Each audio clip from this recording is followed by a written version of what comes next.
Hello, আসসালামু আলাইকুম সবাইকে। স্ক্রিনে আপনারা একটি মূর্তি দেখতে পাচ্ছেন। মূর্তিটির অবস্থান স্পেনের একটি মিউজিয়ামে। তো প্রত্যেকদিন মূর্তিটি দেখার জন্য হাজারো দর্শনার্থী ভিড় করত। তো অনেক দূর দূরান্ত থেকে ইহুদিরা আসতো মূর্তিটি দেখার জন্য। তারা মূর্তিটি দেখতো এবং খুশি হয়ে সেখান থেকে চলে যেত।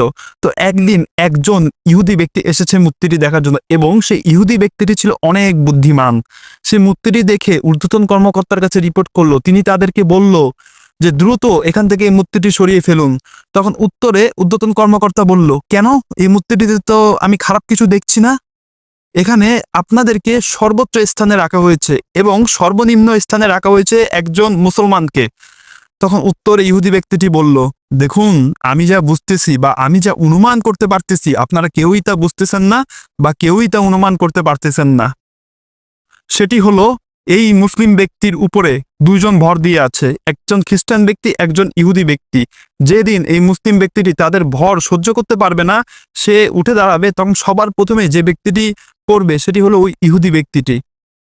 তো সুতরাং এই ভিডিও দ্বারা আমরা যেটি বুঝতে পারলাম সেটি হচ্ছে, আমরা মুসলিমরা এখন সেজদারত অবস্থানে রয়েছি।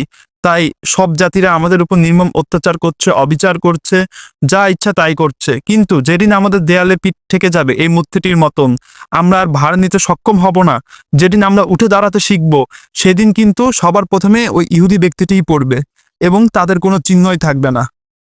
তো ভিডিওটি ভালো লেগে থাকলে অবশ্যই আমার চ্যানেলটি সাবস্ক্রাইব করে দিয়ে যাবেন।